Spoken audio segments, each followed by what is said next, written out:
And exposed political conspiracies worldwide. World Watchers International originates at KLRB, Carmel, California. Here's Mae. Good evening. This is Mae Brussell in Carmel, California. It's tape number 494, and it's May 24th, 1981. There's 3 Geminis sitting in this room this evening. I don't know how the show's going to go. 2 good friends, and that makes 3 of us in one room, and that's a lot of energy. A very sad story on the air coming over here this evening at the news before I came to the station. The president of Ecuador was killed in an airplane crash with his wife and members of the cabinet. This is the first Democratic elected official in 8 years. Military junta until then. He's been in power since August 79. That's about a year and a few months, which is pretty good for a Democrat in South America.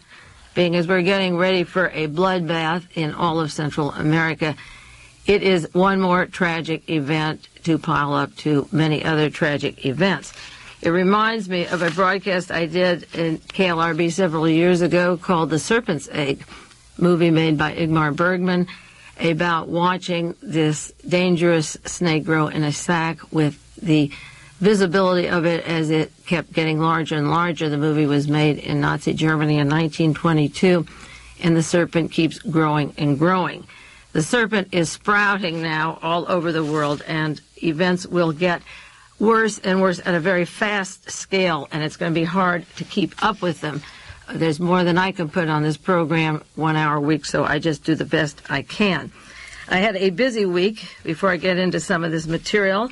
I had my 3rd telephone call from Marina Oswald, and I was quite flattered. She said after 17 years in this country and being told lies by many people, I was practically the only person in the United States she trusted. I never believed that would come from Marina Oswald. I've studied everything that she testified or did in the past years, and I knew Marguerite Oswald. But Marina knows that who those people who were her friends are her enemies. The people that said they would help her didn't. People that say they're telling the truth lied to her. And she's called me 3 times, and I've been very honest with her. She's upset about the grave not being opened. She knows that her husband isn't in that grave.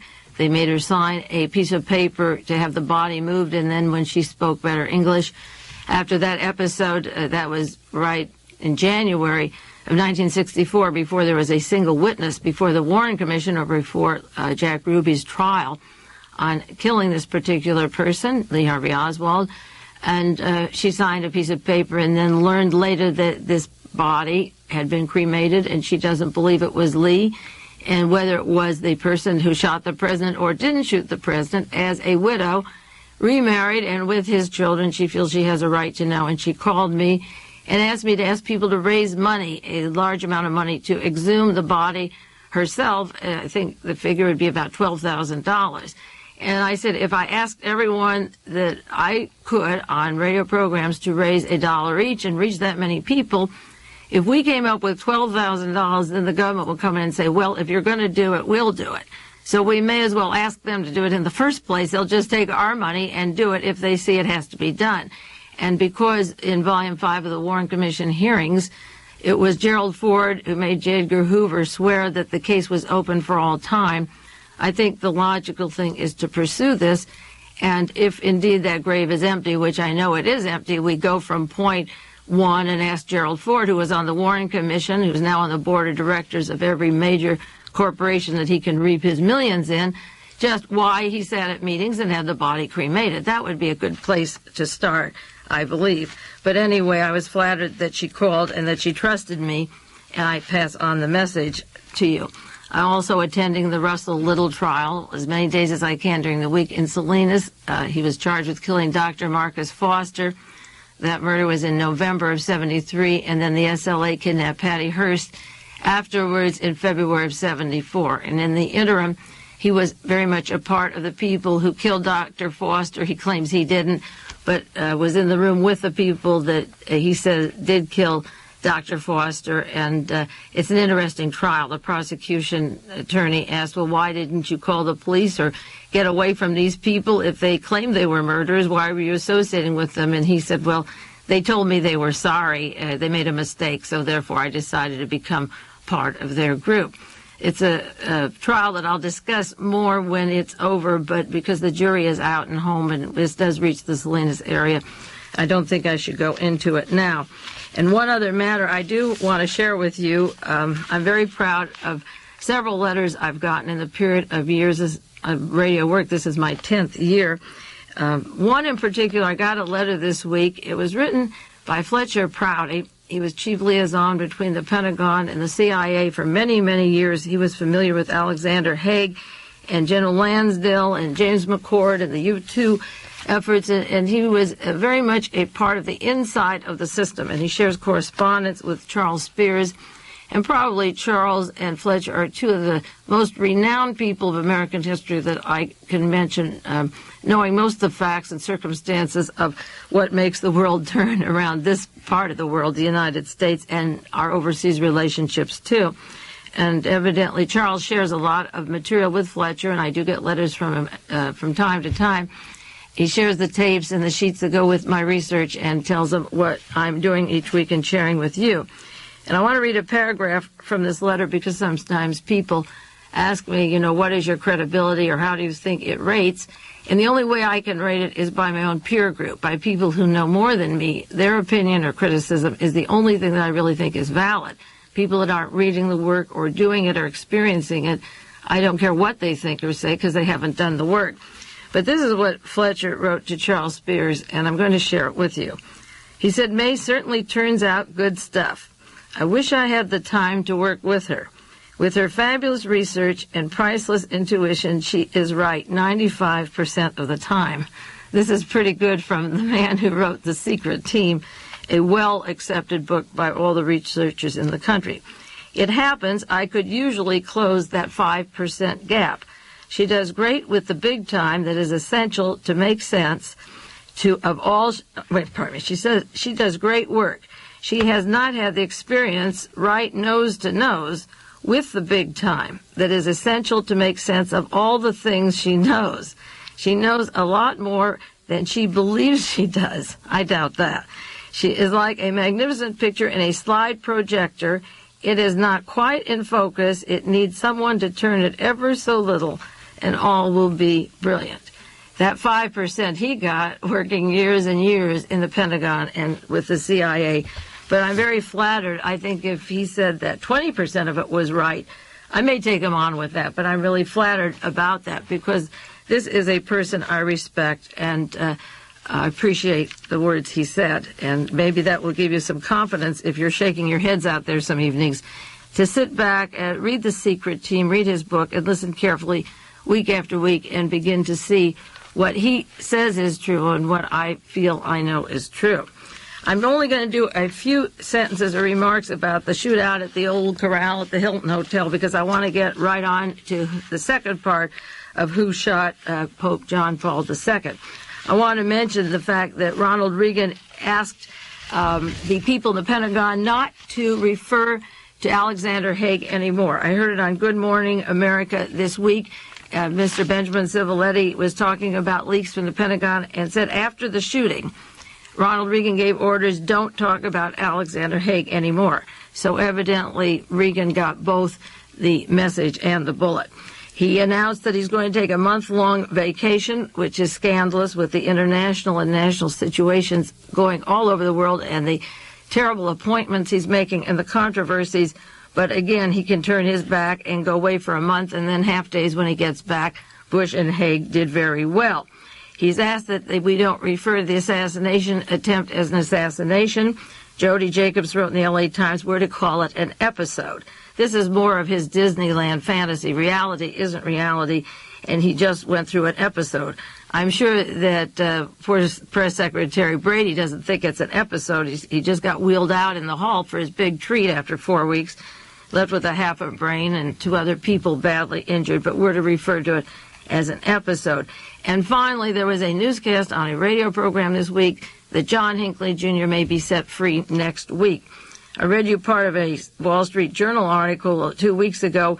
Hinckley could be free by the ruling that he's no danger to himself or others.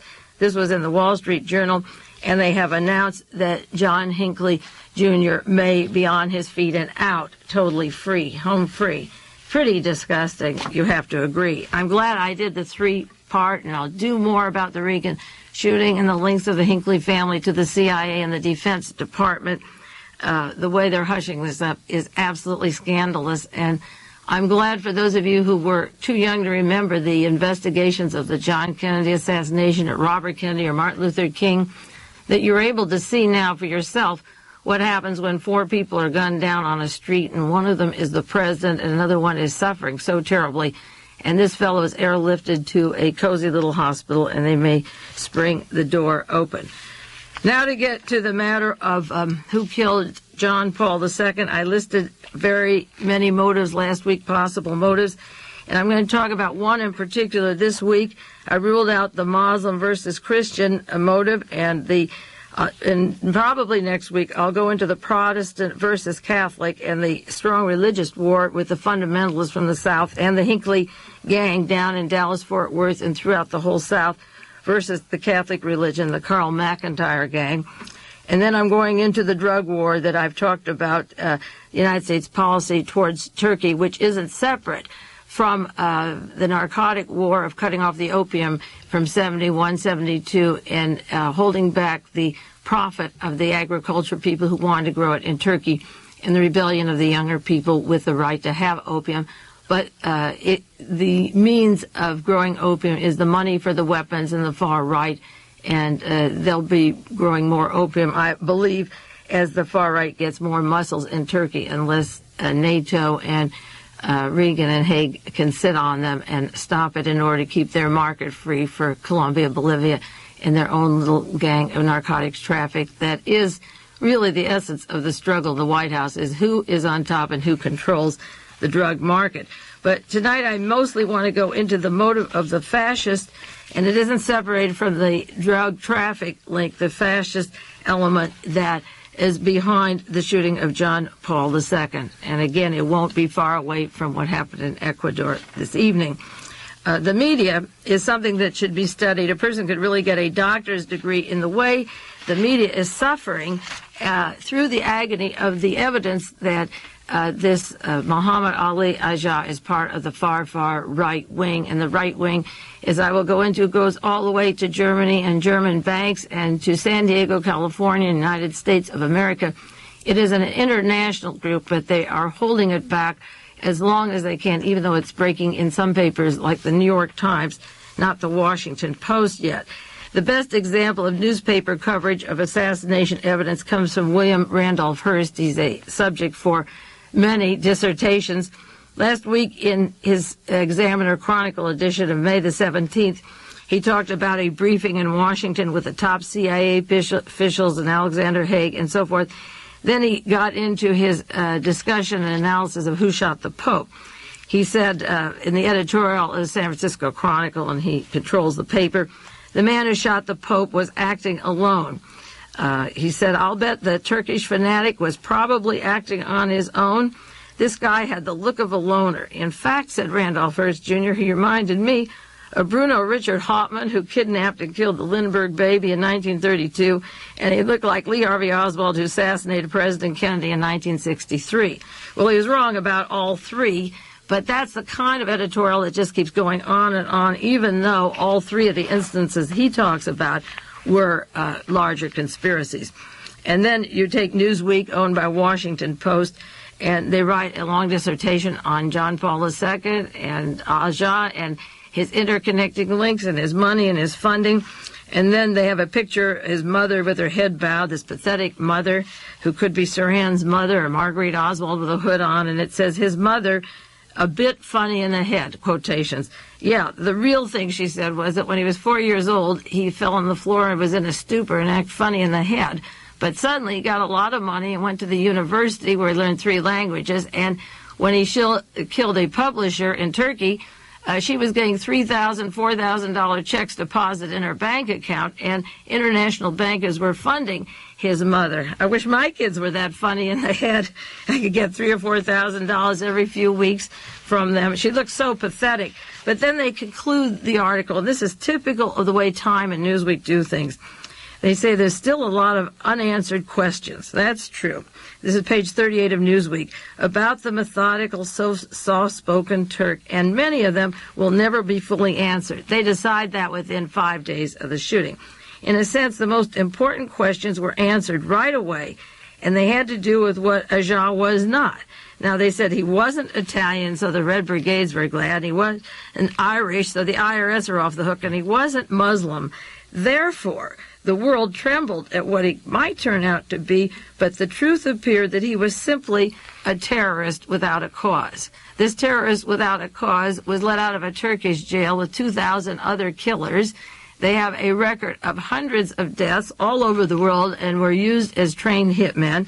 He traveled around Europe with a $100 a day budget and tours, and 2 weeks in London and 3 in Mallorca, and lush hotels, and women secreted at other places. I'll go into that. This was a terrorist without a cause. Well, for no reason at all. And this is what they want you to believe. He just simply was on his own, living it up, to the hilt. And the New York Times, this is typical. I'm giving you just 3 cross-sections because we could do a lot more. Like the Hearst Syndicate, their paper, the Newsweek, the New York Times, Mr. Apple Jr. He is doing terrible articles, but there are some good writers coming out of the New York Times. He admits the investigation is stalled, that Interpol is very limited. The authorities are looking into the past 12 months of Agca. But then the writer says, maybe he is an isolated nut. They have a quotation. Or maybe he was supported only by a small group of Turkish right-wing and not part of international network of terrorists. Now, that is pathetic because the New York Times knew by the 8th that this was not true. And they were pushing, 18th rather, the shooting was on the 13th. And they're pushing this, well, if it has to be a group, it's a small group. That's what that Claire Sterling said, who wrote the book on the terrorists. If we're going to have a conspiracy, we'll have a little tiny conspiracy and not a big one. Now, the truth of the fact is that many countries are going into a right-wing push now as fast as they can. It may not work. The Spanish monarchy are back in swing tonight. There was a bank and people were taken hostage. The man who tried the military coup, according to the New York Times, is a hero. He's a leader of the people in Spain. They're rendering homage to him. He's their most celebrated prisoner. And Colonel Tejero Molina is considered a folk hero among the Spanish ultra-right. The fact that they didn't successfully get him to Argentina that they wanted to do when they took the bank doesn't mean the intent isn't there again. Many people want him in power. They don't want the monarchy. They want Franco's group to come right back into power. He's in a prison right outside the same city where Franco was born, and he sees 30 and 40 people a day, and he's holding court. Maybe he won't have so much freedom after this latest attempt this weekend to take that bank. But the fascists are very much in power in every single country around the world, and that's why it's so hard to get information about this case, because Interpol and the interconnecting links of the Nazis in Germany and Frankfurt are linked directly to Mehmet Ali Agca's party, and this is also coming out in the news. Turkey is about to indict 230 people, and Agca is a part of that group. And the Turkish government has a trial the material's been put together for the last 7 months, and there's a large 945-page indictment of the Turkey Nationalist Action Party, and there are links to Western Europe, and I'm going into some of those. They're charging this group of people, 230 people, with the murder of 694 people, specifically in Turkey. They said there is a widespread network controlled by a particular group that do want a military junta in Turkey. And this network, as I said, goes all the way around the world to South America, to Europe, San Diego, California, and the United States of America. They're preparing this prosecution, and the prosecution was in the offing long before the shooting of John Paul II, and it's interesting that they used an agent directly linked to this trial, and all the information about him was available that they used him for the shooting of the Pope, or maybe they hoped that he would be shot on sight and would not link them to the international terrorist organization. There was a word that came out from Turkey: if you see him, shoot him on sight, and that would silence his role to the larger organization that he's trying to disassociate himself from. Now, the group are charged with the murder of 694 people. I think that's interesting, and there's a parallel here to what's happening in the United States, but people aren't ready to accept that yet. And that is that I could name 230 people, it's just about that many, that have been in charge of overthrowing this country since the end of World War II. Since 1945, when they brought Hitler's Reinhard Gehlen into this country to form the National Security Council and the CIA. And I think I could list 694 people they have murdered. You could just take 45 on the airplane with Dorothy Hunt, or 35 major witnesses to Watergate, or 150 witnesses to the John Kennedy assassination. But I'm talking about judges, rock musicians. There are people, professional life, civil rights leaders, and in my files, I have political prisoners, and I could give easily 694 people that have been murdered by 230 far-rightists in this country. And in order to solve these problems someday, we're going to have as much bloodshed in Turkey, which was about 5,000 deaths before they came to this indictment of these people. But this country hasn't seen enough blood flow. They're just trickling down Atlanta. They found their 28th today and 914 in Jonestown. But the streets really have to get bloody. There isn't going to be any way out before the American people see it. And when they are fighting and bleeding at both ends, and really don't have enough to get around, and in a condition like Turkey, clawing for one-upsmanship and killing most of the leaders of this country so that the young people are left leaderless and kill each other. When that happens, there will be a list that people like Charles Spears and myself and other researchers have. We could tomorrow say Jacques to 230 people and give you 694 that are dead. And that is the ratio that is happening in this country. And in the Turkish government, they have this list of people that they're going into the Nationalist Action Party, and they are making interconnecting links to various countries. Now, most of the radical people from Turkey have moved to West Germany. There's a network of 129, what they call the Idealist Association, and they moved into West Germany, and they're part of a larger umbrella group called the Democratic Idealist Turkish Association Federation in Europe.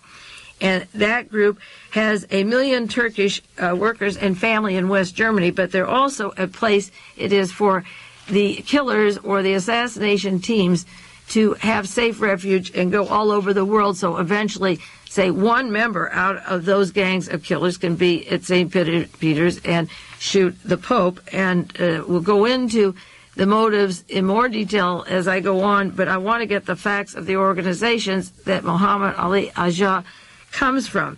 Now, this group has links in Belgium, in Netherlands, in France, in Austria, in Switzerland. Of course, his gun went from Belgium to Switzerland to Austria to a train station in Rome. And these interconnecting links are more like the Permindex group, the assassination teams that were set up with Nazis also in Chile and South America and Mexico behind the murder of John Kennedy, Robert Kennedy, Martin Luther King, or Orlando Letelier and Sandra Moffat.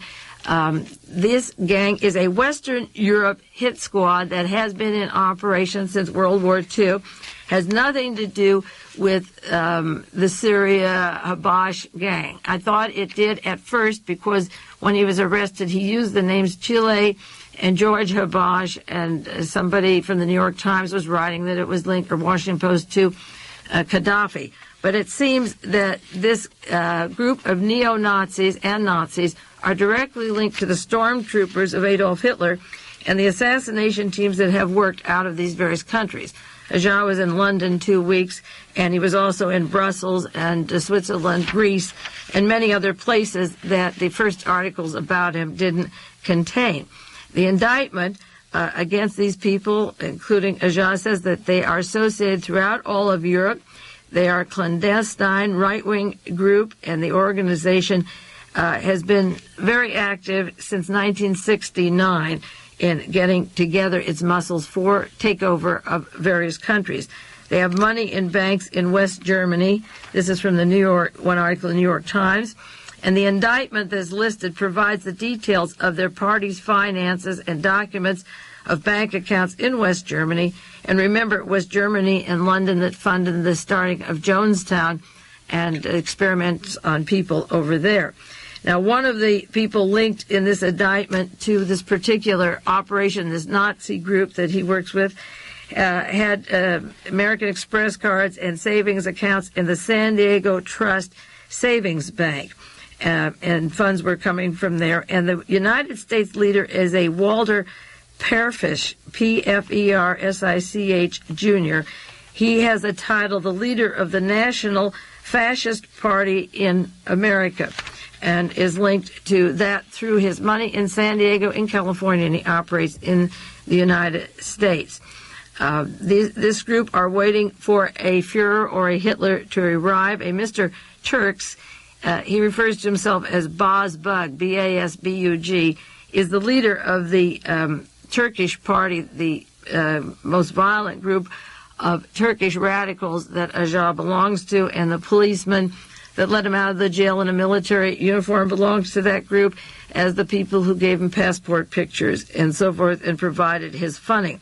The leader, Mr. Turks, refers to himself as B-A-S-B-U-G, Bazbug, the equivalent of the Fuhrer. And as I say, their money is in West German banks. Now, the Nationalist Action Party in Turkey, according to the New York Times, has links with the West German Secret Service, with a member of the Gestapo, the Secret Service, and officer, Dr. Mehmet Kingerli.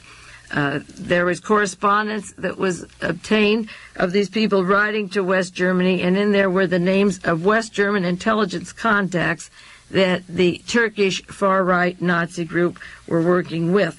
There are Nazi militants with strong connections, not only in Germany, but around the world, directly linked to these Turkish right-wing people that want to take control of the Turkish government.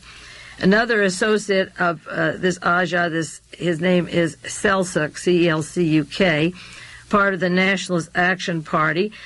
He was arrested just recently, and he helped Agca escape from Turkey to go to Iran last year. An interesting thing, they disguised him as a smuggler. And as I say, the heroin business is going good from Iran to Turkey to West Germany. That is the way these groups fund each other.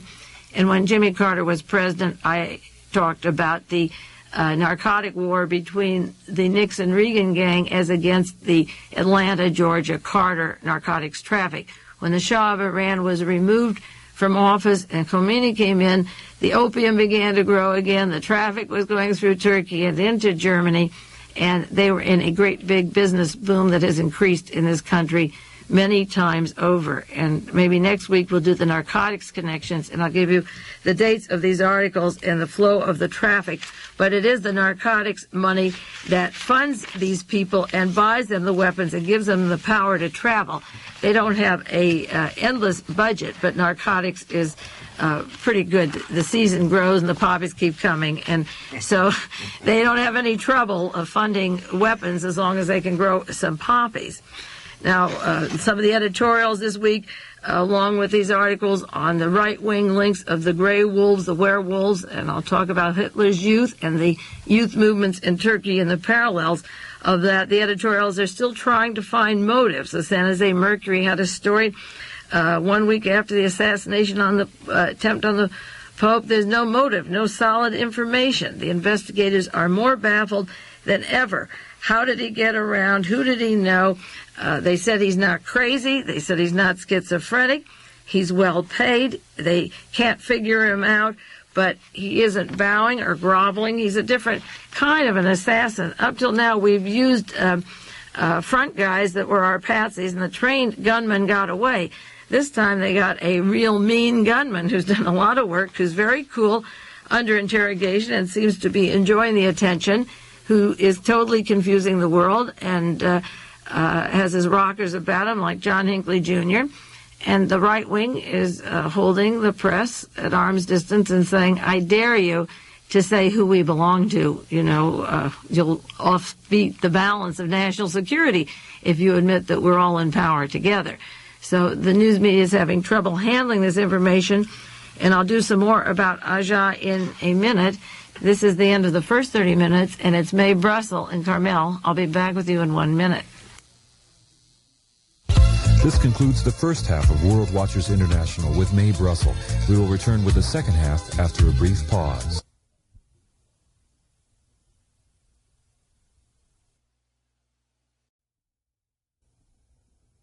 Okay, we're going to go back into some of the Nazi links and the worldwide links to these outrageous murders or near murders, but if they didn't get them by riddling holes in them, the recipients got the message. And you can better believe, just like Ronald Reagan turns his back and he'll go to California for a month, Hagen, Bush are in the saddle, and as I said, the episode is the message, and no more has to be done.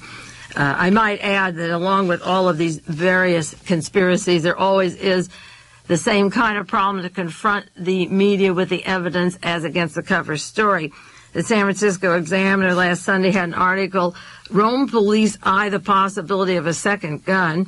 They referred to controversial photographs. One shows a hand outstretched holding a pistol, and at the edge of the picture, that made the cover of the major magazines and newspapers. Yet the witnesses in the crowd saw a gunman holding a pistol with two hands, so that the cover story, the hand outstretched holding the pistol, isn't necessarily the one. And we go back to the second man theory. I remember when Newsweek and Time, particularly Newsweek, altered the scope. Lee Harvey Oswald drew a scope on the gun, or rather erased it, a picture of him holding it. When they found out the gun was delivered with a scope, they put the scope back on.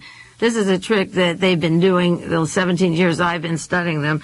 So we study the hand, and then the people in the audience waiting for the Pope said, no, he was holding two hands, similar to Chapman's when he shot John Lennon with two hands on the gun.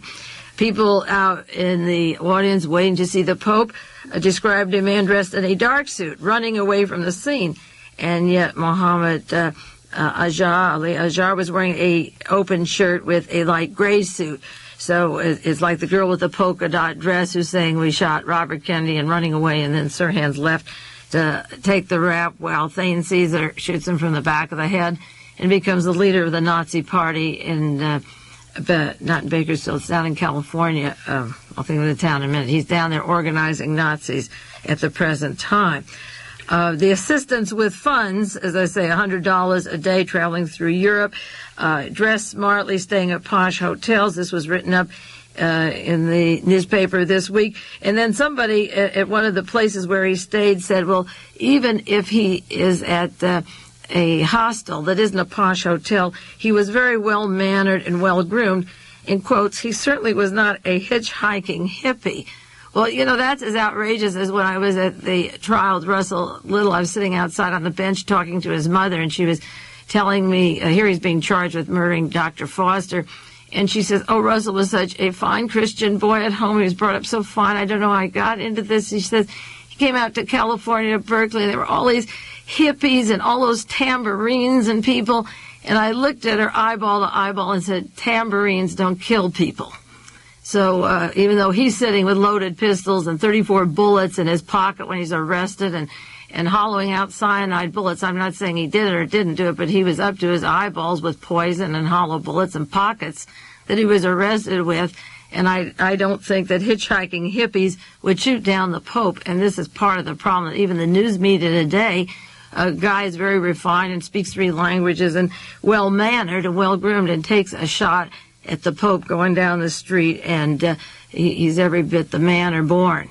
These are the contradictions we have in our society that really want to make you puke. Oh, Riverside is the city where Thane Caesar is organizing the Nazi party in California.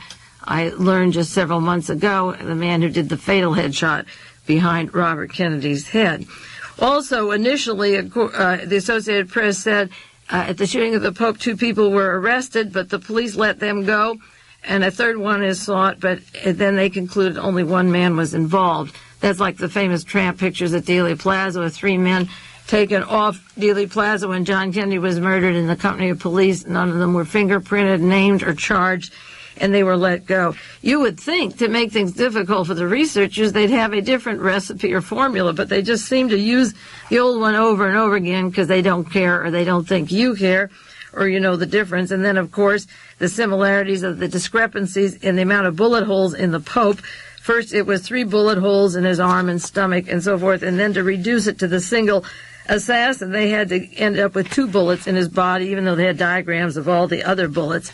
And just to make things more distorted, they had sort of like the famous 399 bullet in the Kennedy assassination that went through John Kennedy and John Connally and ended on the stretcher, that pristine bullet through Kennedy's back and out his throat and into Connally's wrist and out the wrist and into the thigh and out the leg, and found on a stretcher with no blood and part of it still in Connally.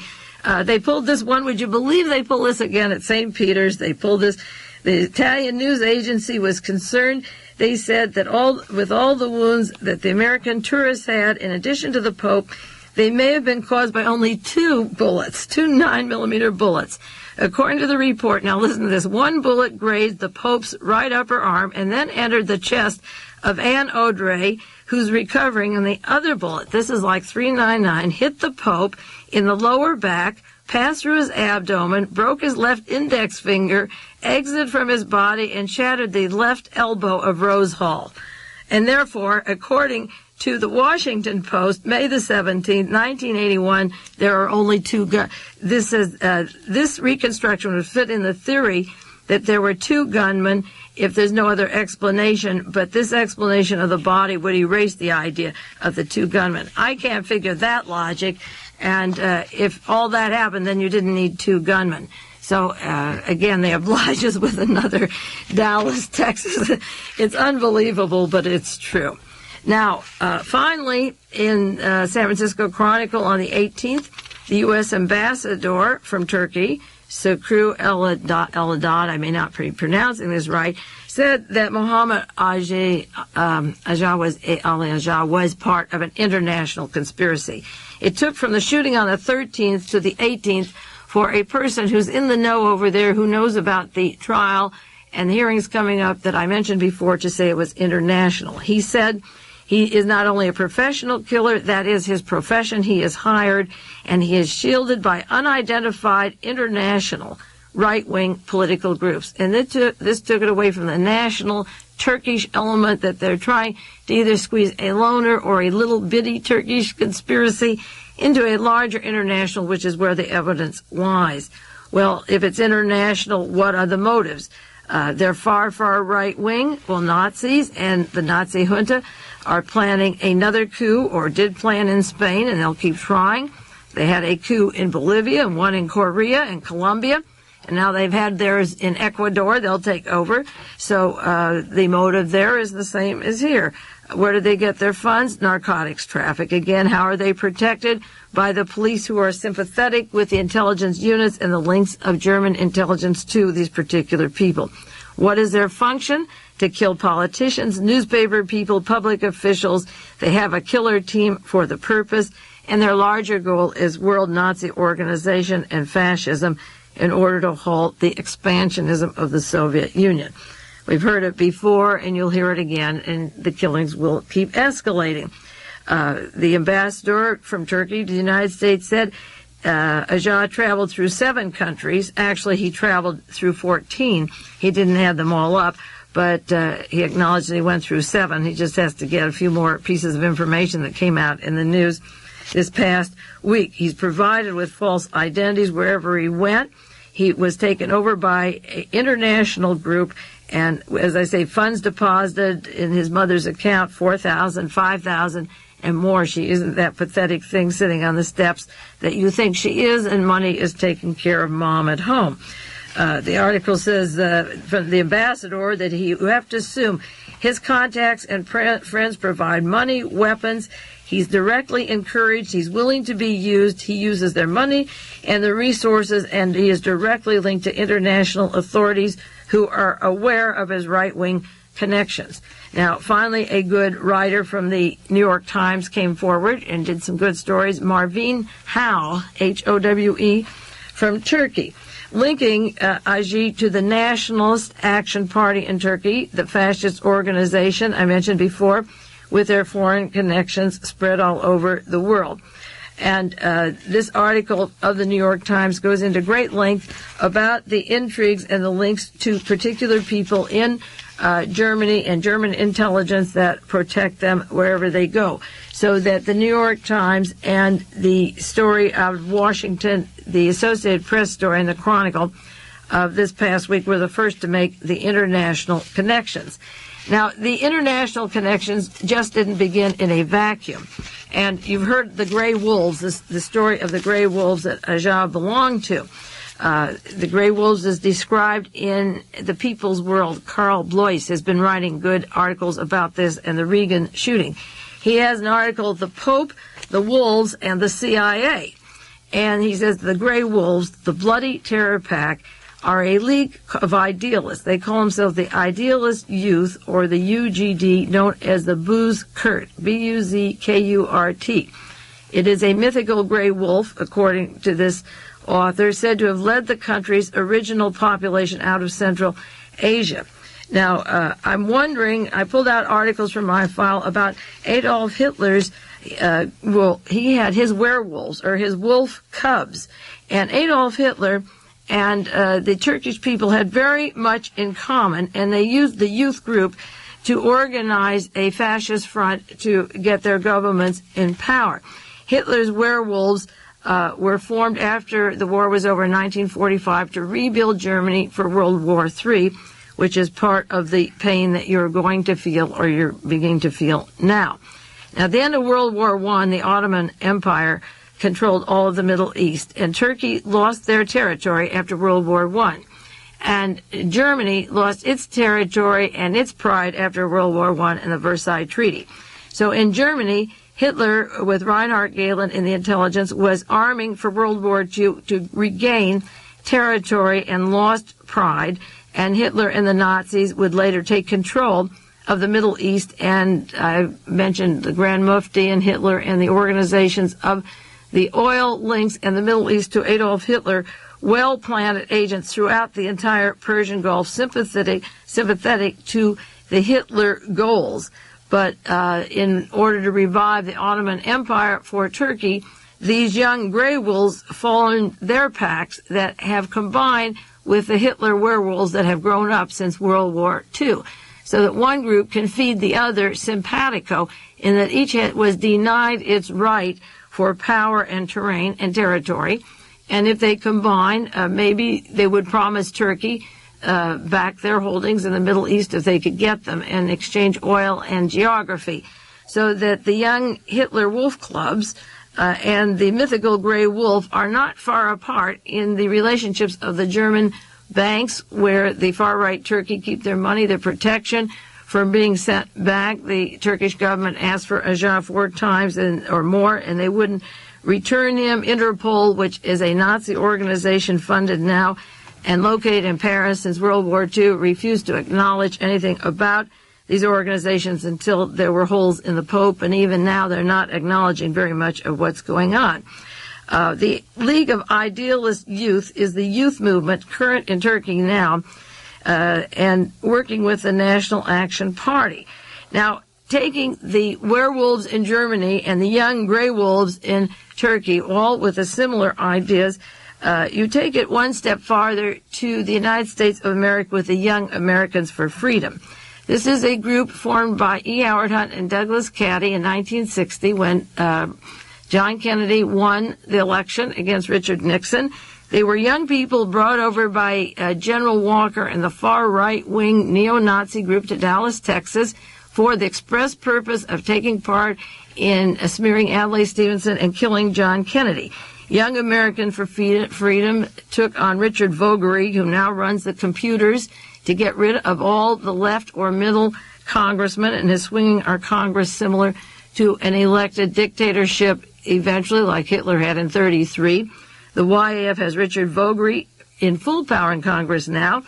And then they brought in Tom Charles Houston, this is from the nucleus in Germany that came to the United States, who formed the COINTEL program that was to combine the FBI, the CIA, the National Security Agency that was broken up at the time of Watergate by John Dean. The Tom Charles Houston plan was to bring Operation Chaos into the United States to break up any leftist organizations and the United Prisoners Union, the Venceremos, the Black Panthers, the gay movements, the Indian movement, and it infiltrated all these movements and successfully broke up every single movement in the left that had a chance to begin, except I think all that's left now is Save the Seals and Save the Whales. And Alexander Haig last week said that we're doing away with the Save the Seals policy in one swoop. That's out because he says the Eskimos need to kill seals. So you can give that up and take the bumper sticker off your car because seals aren't going to live long. And that's about the last radical movement going on in this country. But out of Germany to the United States, brought over by the CIA, was the organization to settle in Dallas-Fort Worth under Robert Morris that brought us Richard Vogary, one of the worst blights in American history, and Tom Charles Houston out of Indiana, who that's the group that formed the SLA. And they brought Operation Chaos into this country with the Nazi group, the neo-Nazi group of the Manson family, and the forming of the SLA for counterintelligence to break up the young groups. So we get a youth group, the Young Americans for Freedom, and they're winging their way into every state in this country, and I say with computers funded by the far-right church, not far linked from the entire Grey Wolves and the Werewolves of Hitler. There's a linear connection between the people who were displaced in Turkey and the generation that grew up afterwards and want their muscle and want their territory. They want the United States out and they want Russia out. And all of these people, whether the YAF in America or Hitler's Werewolves or the Turkey youth group that are all linked, know what they want. They want a dictatorship. They want to control the banks. They want a control of minorities to get rid of. They don't want to compete with them or look at them. They have a singular purpose. They have unlimited money. And they are avenging. They call themselves Avengers. And they have the same people organizing them. And that is a dangerous thing. We can't just look at the shooting of the Pope, and I'll do more again next week, but I didn't want to put off on the background of these people. Again, what did they get out of taking pot shots at this jolly old man in his white silk suit walking down, driving along and blessing people in front of St. Peter's? They get a lot out of it, and basically this group, who I don't believe for a moment didn't blow up the plane in Ecuador this evening, they're going to, as I say, they have a bloodbath in other countries, and they want the Pope to take his sticky fingers out of those countries. I'll read you quotations that he's had about the rich and poor, and no matter what his background was in the past, many people come to the front and live up to the job. It doesn't matter whether he worked for I.G. Farben or Auschwitz at the time of the war and saw the Nazis in full control and worked with many Nazis and instigates trouble in Poland. He still has other features about him and has traveled to South America and Mexico and is much in touch with the Latin American people and the problems in El Salvador and the killing of the priests and the nuns. And we're seeing it in Honduras, Guatemala, El Salvador, Nicaragua, Cuba. There's going to be a bloodbath, and you can't have a Pope around who's saying, don't do it. This Pope was interviewed. He knew that there was going to be a coup in Spain in February of this year, and he didn't go along with it, and Haig did. Pope got the bullets, and Haig didn't. And it's just about that simple. If you can't figure it out, the one who doesn't want the far right in is going to get bite the bullet. And the one who wants it is running the world. Unfortunately, that's the way it is, and that's the way it will be. And until people make up their minds, it's going to change. Now, there's one person I've been talking about the last few weeks on this program with a name so ridiculous it's almost comical to talk about it. That's that comic character called Mr. Daspatch, who lives in Washington, D.C., a member of the far right wing who said on March the 15th that Ronald Reagan was going to be the first to die, and then it would be the priest, and he would start with the Catholic Church and the priest next, and 2 weeks later the Pope was shot. I mentioned that Daspatch has a German wife. He uses German language. He's linked to the Maharaji, the Divine Light mission, started in Southeast Asia that came to the United States, heavily funded. He was in Denver, Colorado for a while, now headquarters in Florida. This Daspatch is an offshoot. For whatever reason, I read to you twice on the air his invitation to the bloodbath that is going to begin, the heads will roll, and so forth. Now, he was an offshoot of the Divine Light Mission. And the group that are working with Agca in Turkey, there's several of them. One gave him his passport, one put his face on the passport, and one gave false documentation that they needed. He has 3 friends, and one of these friends is a member of another fascist group called the Divine Ideal. And I don't know how far removed with their tentacles in Asia. They also have tentacles in Asia, whether the Divine Ideal or the Divine Light Mission have anything other than names in common, but they have the same goals. And I was wondering if in time the predictions of Mr. Daspatch that people in Washington have taken as being too ridiculous to be believable will in fact come true as he continues the escalation of particular assassinations and murders that he wants to take place. Because I'm not quite sure about the Divine Ideal, as I say, and the other connecting links. But it's worth watching because the names are so funny, they're really not funny. One is Fernando Daspatch from Washington, and the other refers to himself as Baz Bug. Mr. Turks, the leader of the National Fascist Party in America, subscribes to these organizations. And I'm finding hard to accept these as real names. I think it's a Baz Bug means the Fuhrer, a Turkish word for the Fuhrer. But I think there's a play of words on here, and whether it's the Divine Light or the Divine Ideal, the common denominator are connecting links in Germany, funds from Germany, and the personal intent for bringing down a lot of chaos, which is similar to the Operation Chaos that Mr. Tom Charles Houston wanted in this country, with a lot of arrests of people, of interrogation, of sending all kinds of dirty tricks going back and forth, and breaking up the people who really have an intent to make a change in society for the better. I have a list of dirty tricks that they always had in mind that go everything from blowing your mind completely to just a little bit, to medical experiments, to sending letters home that you're sleeping with a black man, and like they did to Gene Seberg, your baby's going to be black. And they have never run out of ideas for Operation Chaos, and I think we're going to see a lot of chaos coming down soon. If an example of living under Ronald Reagan in California for 8 years is a good example, then at a national level and international level, you're going to feel it also. In terms of money, this character that I talked about that spent $100 a day, so far he has acknowledged or described to the police he was visiting Malta. He was in Tunisia for 2 weeks. He was in Spain for 3 weeks on a vacation. He was in Frankfurt, Germany, and married a German wife and lived there quite a while. He was in Bulgaria and Yugoslavia, and then he made some trips to Palermo, Sicily. He was in Rome and in Milan. Of course, he was in Rome twice.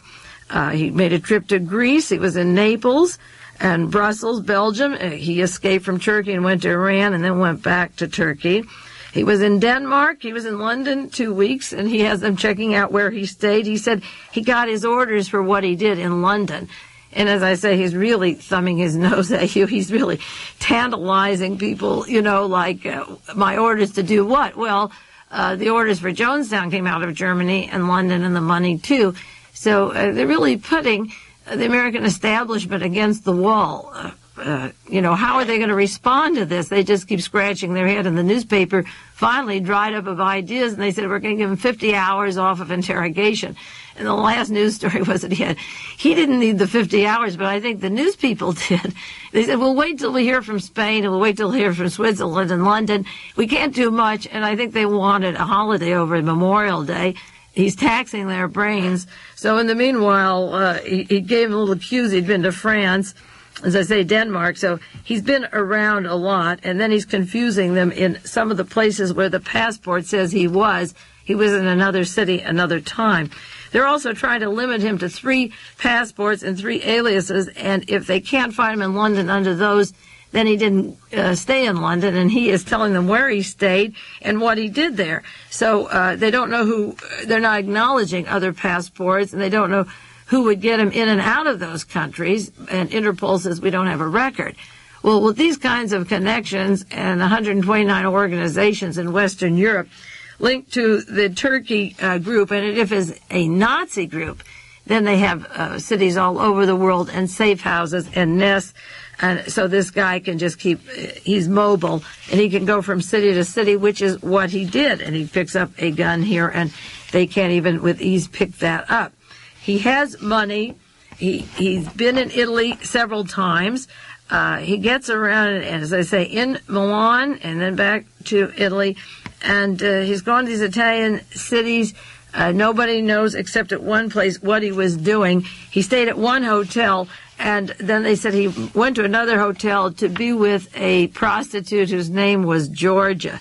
I mean, it sounds so unreal. It reminds me when James Earl Ray, the alleged assassin of Martin Luther King, left Memphis, Tennessee, and they went to Montreal and London and Portugal, and then went to the Dallas bar in Portugal with some people by the name of Payne.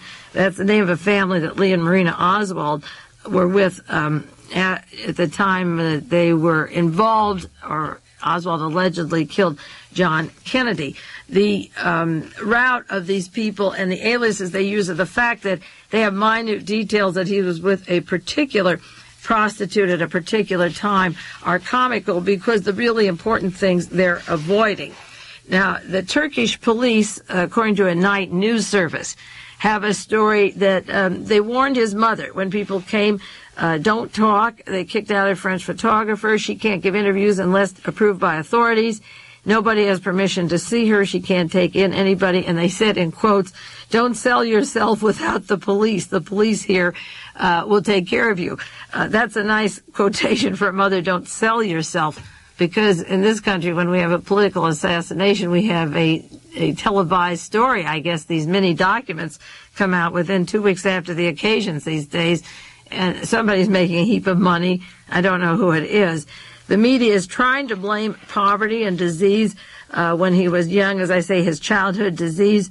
When he was 4 years old, he had few friends, and his mother said he had that kind of psychology. He was lonely when he was 4, but then all of a sudden, if you read further in the story, it says, mysteriously, he broke from poverty and isolation. As I say, this is a nice night news story. Mysteriously, he began to attend the technical school in Ankara, Turkey. It was part of the economics faculty at the Istanbul University. Thousands of people were recruited by extremist groups. In 1979, the werewolf group, it's interesting, the Grey Wolves were formed in 1969 in Turkey, that he was a part of that group, grew into that group, because 1969 was the year in the United States that the COINTEL program began with Tom Charles Houston. So while we had it in this country, it was formed identically with the youth group over in Turkey. He was recruited with these people. He was allowed to escape from prison. He had a lot of money. And from 1978 to 1980, 2,000 people of his ilk escaped from the prisons. There were about 5,000 people killed in Turkey in 2 years in a bloodbath. As I said, some of them are being charged for the crime. 230 are being charged for the crime of 600 and some people. 2,000 that were arrested left Turkey. Most of them went to jail. They're trained assassins. They can blow up planes. They can bomb bridges. They can kill writers. They're there for that purpose, and people that know him know that he's there for that purpose. Well, I think I've given you as much as I can in 1 hour on this very interesting character. As interesting as he is, it's interesting to watch the media clam up. I'll do more on this next week, and watch your newspapers. There won't be any headlines. You have to read the little tiny print. I'm almost on the sports page these days to get a little news about him. But he's there, and he's very real, and he's real in a lot of countries. So we'll continue more on this next week. And in the meantime, you take care. This is Mae Brussell in Carmel, California. This has been World Watchers International with noted conspiracy investigator Mae Brussell. This program originates from Carmel, California.